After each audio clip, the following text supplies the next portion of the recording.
दोस्तों आज हम बात करने जा रहे हैं हीरो इलेक्ट्रिक के ऑप्टिमा LX स्कूटर की। तो इसके बारे में पूरी डिटेल दी जाएगी और कितना आपका पैसा सेव होगा एक पेट्रोल स्कूटर अगर आप चलाते हैं और इलेक्ट्रिक स्कूटर चलाते हैं ये हीरो का, और उसमें क्या डिफरेंस रहेगा सारा बताया जाएगा। प्लीज़ आप वीडियो को बिना स्किप किए देखिएगा।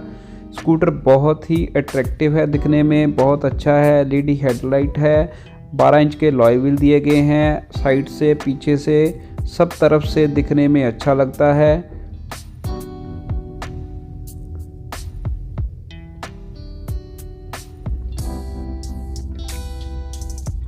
बात करें इसकी की और की बिल्कुल सिंपल दी गई है।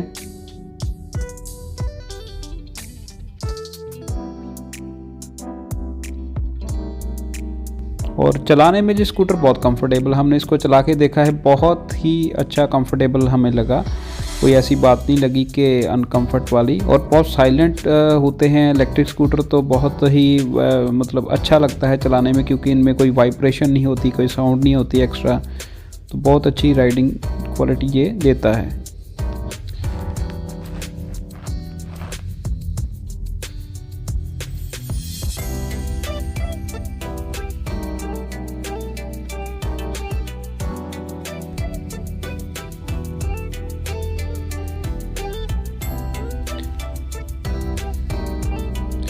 टायर की साइज़ की बात करें तो 90 बाय 90 के जो इसके टायर दिए गए हैं 12 इंच के।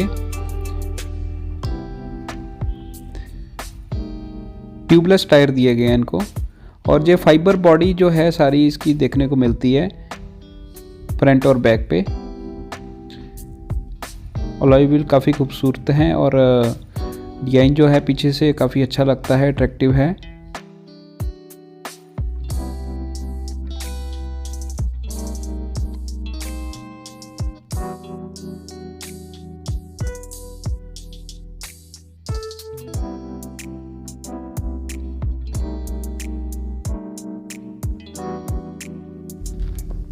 मीटर के जो आपको स्पीड दिखेगी, काफ़ी बड़े फाउंट है इसके और आराम से दिख जाएगी आपको, धूप में दिन में कोई दिक्कत नहीं आएगी देखने में।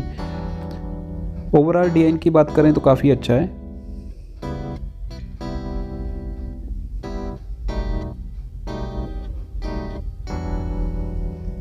हाँ, अगर चार्जिंग की बात करें तो चार्जर पे ऊपर आपको मेंशन है, जो देखिए 50, 25, 75 सभी रेंज दी गई है कितने % चार्ज होगा। और आपको सिर्फ 5 एम्पेयर के प्लग में, घर में नॉर्मल जो प्लग है उसमें लगाना है। ये बड़ा सिंपल सा सॉकेट है और आराम से कोई भी बच्चा भी लगा सकता है और चार्ज करना बहुत इजी है इसको।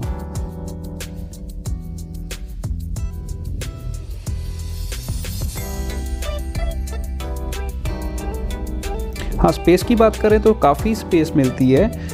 छोटा हेलमेट हमने रख के देखा था इसमें, तो काफ़ी स्पेस ऊपर बच रही थी। अगर थोड़ा इससे बड़ा हेलमेट भी होता तो आराम से आ जाता। हाँ, इसकी सेफ्टी के लिए ये रिले दी गई है, अगर आपने नहीं यूज़ कर रहे तो इसको ऑफ़ करके रख सकते हैं, जिससे आपकी बैटरी सेव होगी।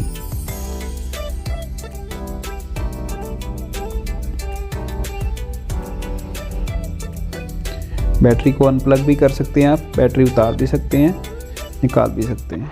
हमारे पास ज़्यादातर 2 स्पीड में मॉडल होते हैं, जैसे जे अपना लिथियम आयन मॉडल में है और इसके बाद एक लेड एसिड मॉडल में होता है हमारे पास। कौन सा? Lead acid, Optima lead acid उसको बोलते हैं। ज़्यादा तो आज की डेट में लिथियम की ही डिमांड है, लेड की थोड़ी सी आप आने वाले टाइम में कम होती जा रही है। और इसकी कॉस्ट के बारे में हम बात में आपसे करना चाहेंगे कि ऑप्टिमा LX जो है इसकी कॉस्ट क्या पड़ती है। इसकी जो इस वक्त जो कॉस्ट है ये 63,500 रुपये की है। इसकी जो कॉस्ट है ये 63,500 की कॉस्ट इसकी पड़ती है ऑप्टिमा LX की। इसकी रेंज क्या है? इसकी रेंज है 60 किलोमीटर है इसकी रेंज। तो यदि इसको हम आउटसाइड ले जाते हैं तो आपको जो 5-10 किलोमीटर की और भी ज़्यादा देगी रेंज है। हाँ जी, जैसे पेट्रोल वाले व्हीकल आ जाते हैं तो उनके एक्सपेक्टेड उनकी होती है कि इसके प्राइस कम मिल जाए हमें, तो बेटर है। अच्छा, कम मिल जाए तो बेटर है। तो इसमें सबसे ज़्यादा उनको बढ़िया चीज़ क्या लगती है आज की डेट में, जो कस्टमर के रिव्यू अच्छे भी मिले होंगे आपको, तो उसमें सबसे बढ़िया वो क्या तारीफ़ करते हैं कि ये चीज़ इसमें बहुत अच्छी थी? सर, इसमें पेट्रोल वगैरह की ज़रूरत नहीं है, पोल्यूशन वगैरह नहीं है, इसका कुछ RC लाइसेंस या इसका कोई भी डॉक्यूमेंट रिक्वायर्ड नहीं है। इसमें जैसे हम बात कर रहे थे सर से कि ऑप्टिमा LX की जो कॉस्ट बता रहे थे, इसके अलावा जो मॉडल है उनकी क्या कॉस्ट है और उसमें क्या डिफरेंस आता है, उसके बारे में थोड़ा बताइए। इसके अलावा sir flash lithium ion model है हमारा, वो 52,000। नहीं, ऑप्टिमा में कौन से मॉडल और आते हैं? ऑप्टिमा में सर ऑप्टिमा लेड एसिड आता है हमारा VRLA मॉडल। तो लिथियम में कितने मॉडल हैं? लिथियम में ऑप्टिमा लिथियम एक ही है, यही मॉडल है हमारे एक ही पास। आपके पास? हाँ जी। वैसे कोई मॉडल और भी आता है इसमें? नहीं सर, इसमें लो स्पीड में इसमें यही मॉडल है लिथियम में। हाई हाई हाई स्पीड में आता है? बाकी तो हाई स्पीड में क्या रहता है उसकी रेंज वगैरह? हाई स्पीड में सर उसके RC लाइसेंस रिक्वायर्ड होते हैं और उसकी स्पीड 45-50 इतनी। 45 तक होती है और इसकी स्पीड जो है वो 27 तक रहेगी? इसकी स्पीड 27 तक। हाँ जी। इसकी कॉस्ट है 63,500। अगर इसकी बैटरी कल को चेंज करवानी पड़ती, वैसे इसकी क्या लाइफ मानते हैं हम लिथियम की? जो लिथियम आयन बैटरी है इसकी वैसे नॉर्मली हम 3 ईयर की इसकी वारंटी देते हैं, तो वैसे इसकी जो लाइफ है 4 to 5 ईयर की होती है। और जो ऑलरेडी कस्टमर यूज़ कर रहे हैं उसी की, हाँ बिल्कुल। आपको कितनी देर होगी जहाँ पे हीरो इलेक्ट्रिक के साथ काम करते हैं? मैं 4 साल हो गए। ओके, तो 4 साल में कैसा रिस्पांस है पब्लिक का आपको? ऑल ओवर बढ़िया रिस्पॉन्स है। थोड़ी सी गवर्नमेंट यदि हमें और हेल्प करे तो मेरे किस तरह की हेल्प गवर्नमेंट से चाह रहे हैं? हम जैसे चाहते हैं कि एक तो गवर्नमेंट को सबसे पहले जो चार्जिंग पॉइंट है वो एक इस्टेब्लिश करने चाहिए। मतलब फास्ट चार्जिंग पॉइंट जैसे सिटी में होना चाहिए कोई? बिल्कुल बिल्कुल, एक तो वो चाहिए। तो सेकंडली ये है तो कि इसके लिए क्या हीरो इलेक्ट्रिक कुछ आगे नहीं बढ़ना चाह रही कि जैसे हम बात करें अगर टाटा की, तो टाटा अपना टाटा पावर जो दूसरी कंपनी है उसको साथ लेके चल रही है और काफ़ी सारे चार्जिंग स्टेशन जो है बिल्ड कर रही है पूरे ऑल ओवर इंडिया में। तो ऐसा हीरो भी कुछ प्लान कर सकती है, या कोई लगता है आपको करेगी इन फ्यूचर? वैसे कंपनी अपने बिहाफ पे तो काफ़ी लगी हुई है, उनके काफ़ी एफर्ट इसके बिहाफ पे कर रहे हैं कि कोई ना कुछ इसका ज़रूर हो। अभी अगर कोई कस्टमर आपसे कोई पेट्रोल स्कूटर छोड़ के इलेक्ट्रिक स्कूटर लेना चाहता है तो उसमें उसको बहुत सारी ये चीज़ सोचनी पड़ती है कि अगर मेरा स्कूटर की बैटरी डाउन हो जाएगी या मेरे को चार्जिंग पहले करके निकलना पड़ेगा, तो ऐसी चीज़ें होती। तो जब कस्टमर लेने आता है, जहाँ उसको आफ्टर सेल सर्विसेज की बात अगर मैं करूँ तो जैसे 3 सर्विस उसकी बिल्कुल फ्री होती हैं और 1 सर्विस उसकी पेड होती है, और इसी पीरियड में उसका फ्री में आप ऑलमोस्ट उसका 1.5 साल निकल जाता है, 1.5 ईयर। तो 1.5 ईयर तक उसको कोई एक्सपेंस नहीं करना पड़ता गाड़ी के रिगार्डिंग। और सेकेंडली ये होता है कि इसका जो भी स्पेयर पार्ट है ऑलरेडी हमारे पास सारा अवेलेबल होता है। कोई भी कस्टमर को दिक्कत आए तो यदि वैसे भी कस्टमर के एंड पे जाके भी हम सर्विस देते हैं, लड़के हम वहाँ पे भेजते हैं अपने, किसी को कोई नहीं लेके आ सकता जहाँ। अच्छा, मैं बात करूंगा कि अगर कोई बंदा इसको कैश में नहीं परचेज करना चाहता है कि इसको फाइनेंस करवाना चाहता है, तो उसके लिए क्या ऑप्शन रहती है इसके लिए? हाँ जी सर, हमारे पास फाइनेंस वगैरह सभी अवेलेबल है। बजाज फाइनेंस है, मनापुरम प्राइवेट फाइनेंस है हमारे पास। अगर उसके पास क्रेडिट कार्ड भी है उसके साथ भी हम फाइनेंस करते हैं। अच्छा, क्रेडिट कार्ड से भी फाइनेंस हो जाता है, मतलब पॉसिबल है। तो इसमें कितनी का इंस्टॉलमेंट्स हो जाती हैं आप इसमें इलेक्ट्रिक स्कूटर में? इसके साथ 1.5 साल तक हमारे पास अवेलेबल है। 18 हमारे पास मंथ की 18 मंथ तक की आप इसको फाइनेंस करके दे सकते हैं। तो और कोई चैलेंजेस सर आ रहे हो कि जहाँ इसमें कुछ प्लस पॉइंट आप महसूस करते हो कि जिसकी वजह से लगता है कि इलेक्ट्रिक स्कूटर लोगों को लेना चाहिए? वैसे तो यदि तो हम पेट्रोल की गाड़ी से कंपेयर करें तो इलेक्ट्रिक से बढ़िया और कोई ऑप्शन नहीं है इसमें। जस्ट हमारे माइंड में एक स्पीड की दिक्कत होती है। तो मैं जो गाड़ी है सिटी के लिए तो बहुत बढ़िया, क्योंकि ये गाड़ी सिटी स्पीड में चलती है। ऑलमोस्ट जब हम सिटी में गाड़ी चलाते हैं उसकी स्पीड ज़्यादा से ज़्यादा 25 या 30 से ज़्यादा नहीं होती। तो उसी हिसाब से ये गाड़ी चलती है, तो स्पीड का कोई महसूस नहीं होता। तो दूसरा ये है कि इसकी बच्चों के लिए बहुत बढ़िया है, लेडीज़ के लिए बढ़िया है, जो ओल्ड एज है उनके लिए बहुत बढ़िया ऑप्शन है। एक तो लाइसेंस रिक्वायर्ड नहीं है, एक स्पीड की लिमिट है और लाइट वेट है इसका, तो बहुत बढ़िया है उनके लिए। तो बहुत अच्छा है क्योंकि इसका एक्सपेंस कोई नहीं है। ये तो 1 टाइम पेमेंट है जो हमने एजेंसी में पेड कर देनी है, उसके बाद तो आप इसको then as a mobile charge करो और उसको चलाओ। अभी तक आपको आपने बताया कि 4 साल हो गए आपको हीरो इलेक्ट्रिक के स्कूटर सेल कर रहे, और इसके दौरान आपने अभी तक कितने स्कूटर सेल कर दिए? मोर देन 1000 हो गए होंगे अभी तक। मोर देन 1000 स्कूटर जो हैं वो अमृतसर में सेल हो चुके हैं हीरो इलेक्ट्रिक के। तो ये एक बहुत बड़ी बात है कि आपने इसको शुरू किया और लोग भी अवेयर हो रहे हैं धीरे धीरे। जैसे लोग चाह रहे हैं कि एनवायरनमेंट ख़राब हो रहा है, तो उसको लेके भी थोड़ा सा लोग चाहते हैं कि एनवायरनमेंट को नुकसान ना पहुँचे, ऐसी गाड़ियाँ यूज़ की जाए।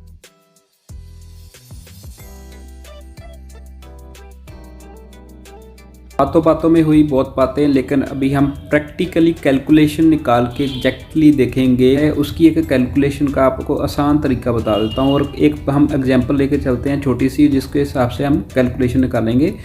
बात करते हैं सबसे पहले पेट्रोल स्कूटर की। पेट्रोल स्कूटर में अगर पेट्रोल की कॉस्ट पकड़ते हैं हम 85 रुपीज़, हो सकता है आपकी सिटी में थोड़ा सा अलग रेट हो, इसमें कम हो या ज़्यादा हो, लेकिन हम 85 रुपीज़ के हिसाब से चलें तो ये तकरीबन 40 से 50 किलोमीटर की एवरेज जो होती है स्कूटर की होती है। तो हम 45 पेट्रोल स्कूटर की एक एवरेज पकड़ लेते हैं।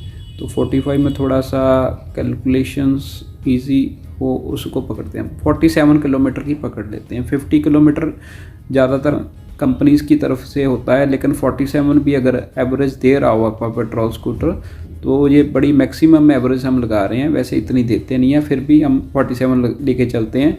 तो 1.8 पर किलोमीटर कॉस्ट। तो इलेक्ट्रिक स्कूटर में जो पंजाब में इलेक्ट्रिसिटी का रेट है उस हिसाब से 8 रुपये के करीब मैक्सिमम हम लगा सकते हैं। तो ये हमने 12 रुपये की कॉस्ट पकड़ ली 1.5 यूनिट की। तो 1.5 यूनिट के हिसाब से अगर हम लगाएं तो इसका जो कंपनी एवरेज बताती है, रेंज बताती है चलने की, वो है तकरीबन 65 किलोमीटर से अबव। तो हम 60 किलोमीटर पकड़ते हैं। तो हम 60 किलोमीटर लेके चले तो 20 पैसा इसकी कॉस्ट आती है। हमारा जो पेट्रोल स्कूटर है वो अगर 50 किलोमीटर डेली चल रहा है तो महीने में चलेगा 1500 किलोमीटर।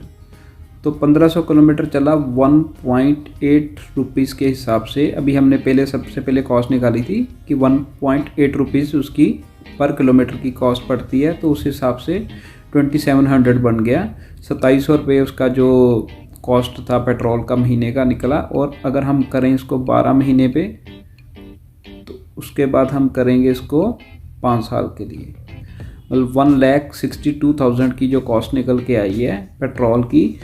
इसमें हमने अभी कोई सर्विस कॉस्ट नहीं ऐड की और इसके साथ अभी हम ऐड करेंगे सर्विस कॉस्ट। तो सर्विस की बाद में करते, चलो अभी हम पहले पेट्रोल और इलेक्ट्रिक की जो डिफरेंस है उसको पकड़ते हैं, बाद में सर्विस कॉस्ट को भी पकड़ेंगे। तो अभी हम देखते हैं कि इलेक्ट्रिक स्कूटर की अगर 50 किलोमीटर के 1500 किलोमीटर अगर चलता है महीने का तो 20 पैसे के हिसाब से 300 रुपये पर मंथ का खर्चा आया चार्ज करने का, और 12 महीने का, और इसके बाद 5 साल का। 18,000 में हमारा 5 साल स्कूटर चलता है। 1,62,000 से माइनस कर देते हैं।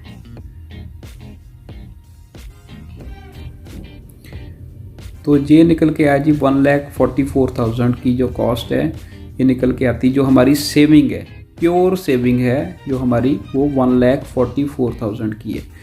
अभी हम बात करते हैं उसकी सर्विस कॉस्ट की। तो अगर हम बात करें 700 से 800 रुपीज़ तो सर्विस की कॉस्ट रहती है पेट्रोल स्कूटर की, और इससे ज़्यादा भी हो जाती है जब हमें कोई क्लच का काम करवाना पड़ता है, जहाँ प्लग चेंज करवाने हैं, कुछ और करवाना है, तो कुछ ना कुछ खर्चे निकलते रहते हैं पेट्रोल स्कूटर्स में जब भी वो मेंटेनेंस उसकी जो इंजन की मेंटेनेंस रहती है। तो उस हिसाब से अगर हम एवरेज निकाल के तकरीबन 1000 से 1200 रुपये की, जो आराम से 1200 रुपये पर सर्विस की हम कॉस्ट, एक एवरेज कॉस्ट निकाल लेते हैं, जो कि कोई भी पार्ट्स अगर चेंज करना पड़ता है तो उसको हमने एक एवरेज सी निकाल के पर सर्विस में ऐड कर दी। तो 1200 रुपये हिसाब से 3 महीने में एक सर्विस ज़रूरी होती है, तो उस हिसाब से साल में होती हैं 4 सर्विस। तो 5 साल में हुई 24,000 की। तो 24,000 पे हमारी जो सर्विस की जो मेंटेनेंस कॉस्ट हमने लगा ली सर्विस और मेंटेनेंस की एक स्कूटर पे 5 साल की। अब इसके बाद हम इलेक्ट्रिक स्कूटर की बात करें तो उसमें जो रहती है पहले 2 सर्विस 3 सर्विस फ्री होती हैं, उसके बाद उसकी 300 रुपीज़, जिसमें वॉशिंग भी होती है, ऐड होती है इसमें 300 में ही। इसमें 4 महीने बाद करवानी होती है सर्विस। तो 3 सर्विस होती हैं साल में। तो ये होगी साल की, और 5 साल की होगी 4500। तो अब हम 24,000 से ये 4500 निकाल दिए तो 19,500। सो 19,500 हमने ऐड कर दिए पेट्रोल, 19,500 हमारी इसमें सेविंग होती है। और पहले हमारी सेविंग निकल के आई थी ये 1,44,000 की। तो 1,44,000 प्लस 19,500, ये हो गया 1,63,500 की सेविंग जो मतलब निकल के आ रही है बहुत बड़ी बात है कि इतने पैसे 5 साल में हमें कमा के देता है एक इलेक्ट्रिक स्कूटर। तो ये बहुत बड़ी सेविंग है। इसके लिए हमें इसका तो बेनिफिट भी इन्वायरमेंट को भी मिलता है और हमें वाइब्रेशन फ्री स्कूटर चलाने को मिलता है, और तीसरा हम जो है इसमें हमारी बहुत बड़ी सेविंग भी हो रही है। तो मेरे ख्याल से दोस्तों इस वीडियो देखने के बाद आप ज़रूर इलेक्ट्रिक स्कूटर लेना चाहेंगे अगर आपकी रनिंग ज़्यादा है। हाँ, अगर आपकी हफ्ते में या महीने में सिर्फ 100 या 200 किलोमीटर के ही स्कूटर चलेगा, बहुत कम स्कूटर चलता है, तो फिर आपको पेट्रोल स्कूटर ही लेना चाहिए। हाँ, एक चीज़ और बात मैं करना चाहूँगा कि जो इलेक्ट्रिक स्कूटर है उसकी अगर किसी ने बैटरी आज की डेट में चेंज करवानी हो तो वो है 27,000 की, जो कि सर हर हम बात करें तो तकरीबन हर साल कॉस्ट कम होती है इसकी बैटरी की। तो उस हिसाब से अगर लगाएंगे तो इसकी बैटरी की कॉस्ट धीरे धीरे और कम हो जाएगी अगले 5 साल में। तो ये हो सकता है जो 15,000 की रह जाए, 10,000 की रह जाए, तो मतलब कि 5 साल बाद हमने ये बैटरी चेंज करवानी। तो अगर हम उस सेविंग में से जो अभी हमने सेविंग निकाली थी, लोग कहते हैं उसकी बैटरी भी तो चेंज करवानी पड़ेगी, तो उसको भी हम लगा लेते हैं। तो हम मोटा मोटा इसमें से आज की डेट जो कॉस्ट है बैटरी की वो भी निकाल देते हैं कि 5 साल बाद अगर हमें फिर से बैटरी भी डलवानी पड़ती है तो तब भी हमारी 1 लाख से ऊपर की ही सेविंग हो रही है। 1,36,500 की सेविंग हमने 50 किलोमीटर के पर डे रनिंग के हिसाब से निकाली है, जो कि बहुत बड़ी बात है। तो दोस्तों वीडियो कैसी लगी? अगर अच्छी लगी तो प्लीज़ हमारे चैनल को लाइक करें, सब्सक्राइब करें और शेयर करें, और ताकि मैक्सिमम लोगों तक ये बात पहुंच सके कि इलेक्ट्रिक स्कूटर और पेट्रोल स्कूटर चलाने में कितनी सेविंग्स हो पाती हैं और कितने बेनिफिट मिलते हैं। लोगों को अवेयर करें, हमें बहुत खुशी हुई और हम आपका बहुत बहुत धन्यवाद करते हैं कि आपने जो बहुत अच्छा जो इंटरव्यू लिया सर। लोकेशन पूरा वो भी साथ में बता दीजिए ताकि अमृतसर के आसपास जितने भी लोग हैं वो जहाँ पे ईजिली आ सकें। हमारा जो शोरूम है वो अपना उसका जो नाम है फतेह एंटरप्राइजेज है, और opposite India Gate, Chheharta, Narayangarh, Amritsar. तो इंडिया गेट के बिल्कुल ऑपोजिट है, ऑन रोड है, तो कोई दिक्कत नहीं है। आप उसको ऑनलाइन गूगल पे भी सर्च कर सकते हैं, तो उसके बिल्कुल सामने है। और जो हमारा जो मोबाइल नंबर है इधर अपना एजेंसी का, वो है अपना 9478772246। Deep in the shadows, I know it's hard to put one foot in front of the other. So far as the echo, where do we start? You can learn to discover a million stars. Here in the shadows, I know you're scared. Take my hand, together we'll make a stand. We've got to fight to find a way. Dare to fall to find out what's